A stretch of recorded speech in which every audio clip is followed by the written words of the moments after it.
Aadhaar enrolment and update form को बिना कोई गलती किए हुए कैसे भरेंगे, स्टेप बाय स्टेप इस वीडियो के अंदर हम आपको गाइड करेंगे। जिनकी उम्र 18 वर्ष या 18 वर्ष से अधिक है उनका आप नया आधार कार्ड या फिर उनके आधार कार्ड में कुछ करेक्शन यानी अपडेट करवा सकते हैं इस फॉर्म के माध्यम से।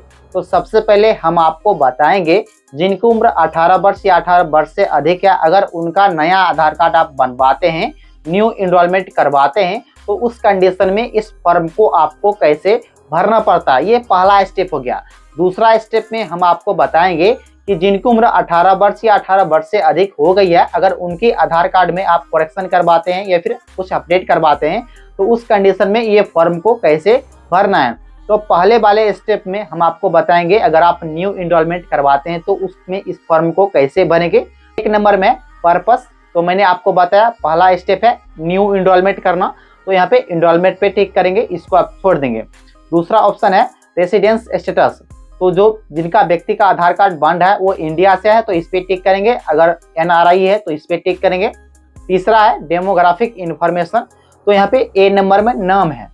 जिन व्यक्ति का नया आधार कार्ड बंद है उन व्यक्ति का नाम उनके डॉक्यूमेंट्स पे कैसे लिखा गया, जैसे कि जब आप नया आधार कार्ड बनवाते हैं तो आपको प्रूफ लगता है, या तो आप जन्म प्रमाण पत्र जिसको बर्थ सर्टिफिकेट कहते हैं, या पैन कार्ड या फिर वोटर कार्ड देके आप नया आधार कार्ड बनवाते हैं।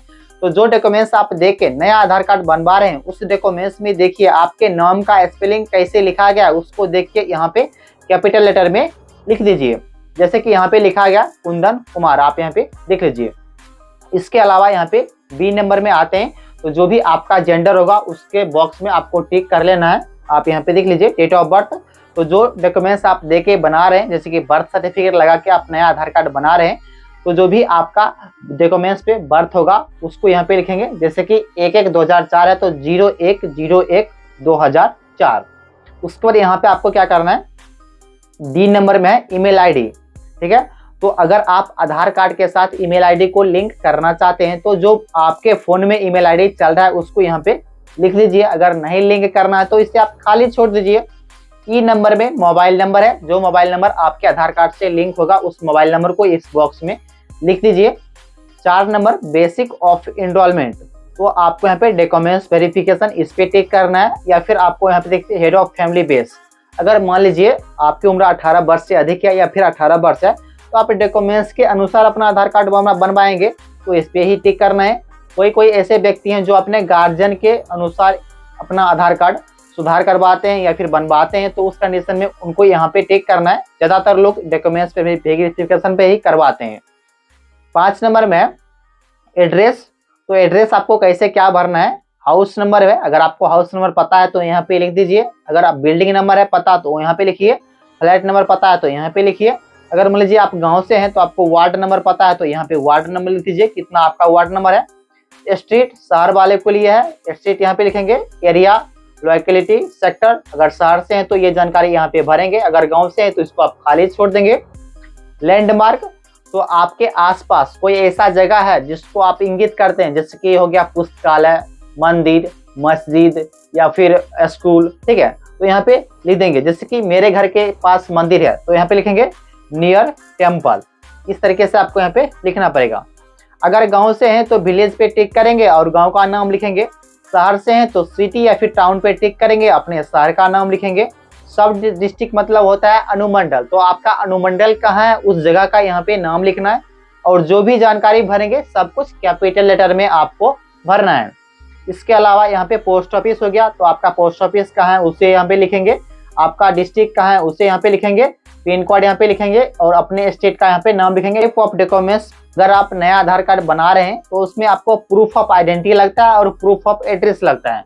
तो प्रूफ ऑफ आइडेंटिटी मतलब होता है कि आपका आइडेंटिटी प्रूफ जिसमें आपका नाम, आपका डेट ऑफ बर्थ, आपका फोटो होना चाहिए। तो प्रूफ ऑफ आइडेंटिटी के एग्जाम्पल के तौर पे समझते हैं तो पैन कार्ड हो गया, वोटर कार्ड हो गया, तो वो प्रूफ ऑफ आइडेंटिटी हो गया। प्रूफ ऑफ एड्रेस, तो जिस प्रूफ में एड्रेस रहता है, जैसे कि वोटर कार्ड में एड्रेस रहता है तो वोटर कार्ड एड्रेस प्रूफ हो गया। अगर मान लीजिए जन्म प्रमाण पत्र उसमें भी एड्रेस रहता है तो वो भी एड्रेस प्रूफ हो गया। और जिसमें एड्रेस नहीं है वो सिर्फ प्रूफ ऑफ आइडेंटिटी हुआ। तो जैसे कि मैं अगर यहाँ पे नया आधार कार्ड बना रहा हूँ तो मैं यहाँ पे बर्थ सर्टिफिकेट दूंगा, तो बर्थ सर्टिफिकेट में एड्रेस भी रहता है और बर्थ सर्टिफिकेट में जन्मतिथि भी रहता है, तो दोनों में ये चल जाएगा, या फिर वोटर कार्ड दोनों में चल जाएगा। तो उस कंडीशन में लिखेंगे यहाँ पे वोटर कार्ड कैपिटल लेटर में, या फिर पैन कार्ड, या फिर बर्थ सर्टिफिकेट, इस तरीके से लिखना है। 6 नंबर में हेड ऑफ फैमिली बेस पे अगर आप इनरोलमेंट करवा रहे हैं तो आपके हेड ऑफ फैमिली बेस पे जो भी व्यक्ति हैं उन व्यक्ति का यहाँ पे नाम लिखेंगे उनके आधार कार्ड के अकॉर्डिंग। आधार कार्ड में देखिए नाम कैसे लिखा गया उसको देख के यहाँ पे लिख दीजिए। उसके बाद उनका आधार नंबर इस बॉक्स में भरेंगे, ठीक है। उसके बाद रिलेशनशिप विथ एप्लीकेंट, अगर मान लीजिए हेड ऑफ फैमिली बेस पे यहाँ पे व्यक्ति का आधार कार्ड बन रहा है तो उसका क्या रिलेशन है, या तो माता के साथ बनाएंगे या फिर पिता के साथ बनाएंगे, तो जो भी है यहाँ पे टिक कर लेंगे, ठीक है। या माता पिता नहीं है तो जो भी उनका लीगल गार्जियन है उस पर टिक कर लेंगे, ठीक है, और उनकी जानकारी यहाँ पे भरेंगे। बाकी यहाँ पे देख लीजिए signature of head of family, तो मान लीजिए यहाँ पे पिताजी का यहाँ पे आधार नंबर दिए हैं तो पिताजी का यहाँ पे सिग्नेचर करवाएंगे, माता का आधार नंबर दिए तो माता का यहाँ पे सिग्नेचर करवाएंगे, या फिर कोई और गार्जियन आपके हैं लीगल गार्जियन तो उसका यहाँ पे सिग्नेचर करवा लेंगे। 7 नंबर में अपडेट एडिशनल इंफॉर्मेशन, तो इसको आपको कुछ भी नहीं करना है क्योंकि अभी आप नया आधार कार्ड बनवाना है तो उस तरीके से मैं फॉर्म भरना आपको बता रहा हूँ। तो 7 नंबर में कुछ भी नहीं करना है। और यहाँ पे नीचे आते हैं डिक्लेरेशन है, तो यहाँ पे सिग्नेचर ऑफ वेरीफायर इसमें भी कुछ नहीं करना है, नेम ऑफ वेरीफायर है इसमें भी कुछ नहीं करना है। Signature thumb impression of applicant, जिन व्यक्ति का नया आधार कार्ड बन रहा है उनका यहाँ पे सिग्नेचर करवा लेंगे, अगर सिग्नेचर नहीं करते हैं तो अंगूठा का निशान यहाँ पे दिलवा लेंगे। इसके अलावा डेट और टाइम जो भी होगा उसको आप खाली छोड़ देंगे, आधार सेंटर वाले ये जानकारी भर लेंगे। तो ये तो मैंने आपको बता दिया जब आप नया आधार कार्ड बनाते हैं तो उस कंडीशन में इस फॉर्म को कैसे भरते हैं। अब दूसरा स्टेप की बात करते हैं, जब आप आधार कार्ड में कुछ अपडेट यानी करेक्शन करवाते हैं तो उस कंडीशन में इस फॉर्म को कैसे भरना है आइए समझते हैं। तो 1 नंबर में पर्पस, तो यहाँ पे आधार कार्ड करेक्शन यानी अपडेट करवा रहे हैं तो इस पे टिक करेंगे। रेसिडेंस स्टेटस इस पे टिक करेंगे। डेमोग्राफिक्स इंफॉर्मेशन, अगर मान लीजिए आप नाम में सुधार कर रहे हैं तो नाम यहाँ पे टाइप कर देंगे, अगर नाम में सुधार नहीं कर रहे हैं फिर भी आप यहाँ पे नाम टाइप कर देंगे। इसके अलावा अगर आप जेंडर में सुधार कर रहे हैं तो जेंडर टिक करेंगे वरना छोड़ देंगे। डेट ऑफ बर्थ में सुधार कर रहे हैं तो यहाँ पे डेट ऑफ बर्थ लिखेंगे, अगर डेट ऑफ बर्थ सुधार नहीं हो रहा है तो इसे आप खाली छोड़ देंगे, कोई दिक्कत नहीं है। ईमेल आईडी अगर आप सुधार करवा रहे हैं तो लिखिए वरना इसे खाली छोड़ दीजिए। मोबाइल नंबर अगर आप अपने आधार कार्ड में सुधार करवा रहे हैं तो उसको नया वाला मोबाइल नंबर लिखिए, वरना जो मोबाइल नंबर है उसी मोबाइल नंबर को रखना चाहते हैं तो इसे आप खाली छोड़ सकते हैं। इसके अलावा बेसिक ऑफ अपडेट हो रहा है वो डॉक्यूमेंट्स वेरिफिकेशन पे हो रहा है तो इस पे टिक करेंगे।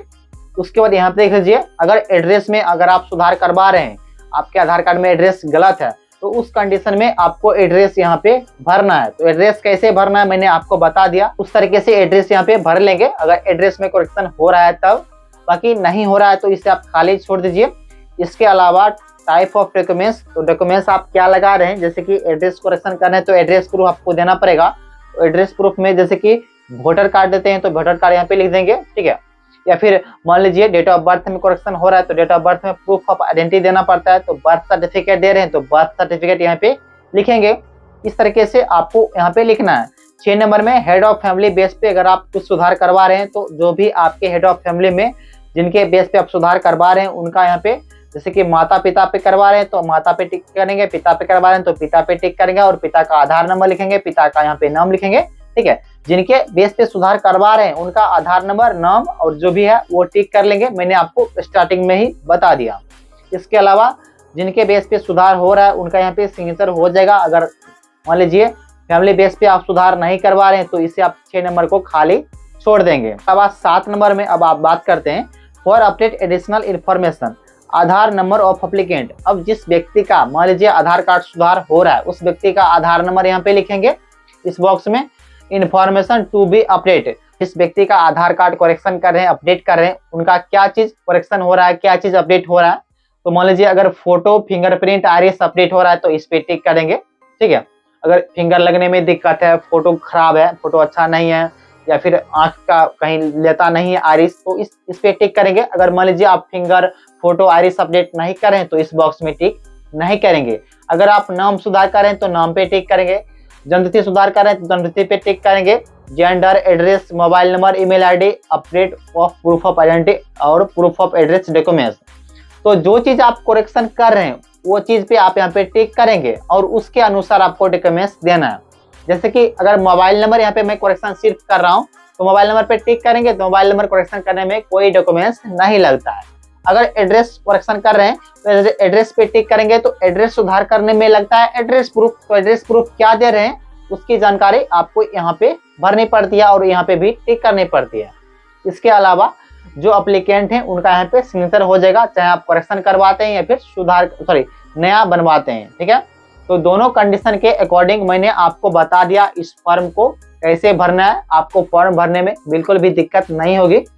बाकी अगर आप चाहते हैं इस फॉर्म को डाउनलोड करना तो कहाँ से करेंगे वो भी मैं आपको बताता हूँ। वीडियो के डिस्क्रिप्शन बॉक्स में मैंने लिंक दे दिया है, वहां से जाके इस फॉर्म को आप इजिली डाउनलोड कर सकते हैं। अभी तक आपने इस वीडियो को लाइक नहीं किया तो एक लाइक कर दीजिए, क्योंकि आपका एक लाइक मुझे काफ़ी मोटिवेट करता है। और मेरे इस चैनल पे पहली बार आए होंगे तो उसको भी आप ज़रूर सब्सक्राइब करके बेल आइकन जो का वो ऑल प्रेस कर दीजिएगा, ताकि आगे से जब भी मैं वीडियो को अपलोड करूँ उसकी जो नोटिफिकेशन होगी आपको टाइम टू टाइम मिलती रहेगी। बाकी अगर आप फॉरेन कंट्री में रह रहे हैं और अपना आधार कार्ड बनवाना चाहते हैं तो उसमें क्या क्या डॉक्यूमेंट्स लगता है उस पर मैंने एक पार्टिकुलर वीडियो बनाया है। उस वीडियो का लिंक आपको यहाँ पे दिख रहा है, तो जाइए वीडियो को देखिए और पता कीजिए कि फॉरेन कंट्री में रहने वाले व्यक्तियों का आधार कार्ड कैसे बनता है, क्या क्या डॉक्यूमेंट्स लगता है। बाकी आधार कार्ड के रिगार्डिंग इस चैनल पे आपको ढेर सारे वीडियोज मिल जाएंगे आधार कार्ड के प्लेलिस्ट में जब आप आएंगे। तो वीडियो कैसे लगे कमेंट करके जरूर बताइएगा। वीडियो के रिगार्डिंग कोई सवाल है तो वो भी कमेंट करके पूछिएगा।